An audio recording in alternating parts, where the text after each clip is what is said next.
We're told to fight for love, but what if fighting is destroying you? Sometimes the bravest thing you can do is walk away. The question is, how do you know when it's truly over? Today, we're talking about the signs that a relationship can't be saved. These aren't small problems, these are deal breakers that no amount of love can fix. If you've been wondering, should I stay or should I go? This will give you clarity. Point 1. Repeated betrayal. One mistake can be forgiven.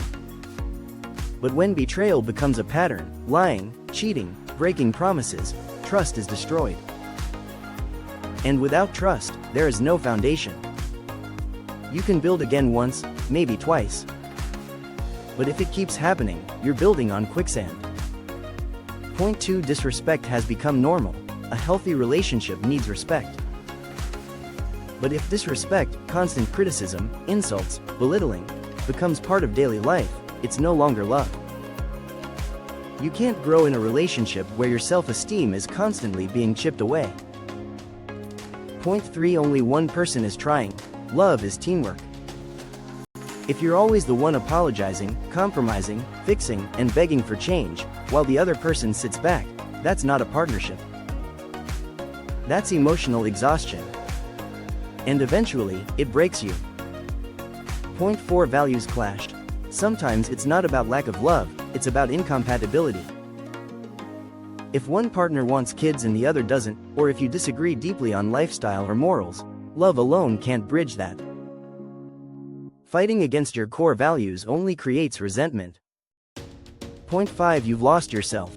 This is the biggest sign. If staying in the relationship has made you lose your identity, your confidence, and your joy, that's not love. That's sacrifice. And no relationship is worth destroying yourself for. Think of Lisa. She stayed in a toxic relationship for 6 years, hoping he'd change. She gave up her career, lost her friends, and lost herself. One day she realized, if I have to lose myself to keep someone, I'm already lost. Walking away wasn't failure. It was freedom. The truth is, walking away doesn't mean you didn't love enough. It means you loved yourself enough. Sometimes, leaving is the only path to finding the love you actually deserve. If you're stuck in this painful decision, I've linked a resource in the description that helps people find the courage to let go of toxic relationships and rebuild self-worth. Check it out. It might be the exact clarity you need right now.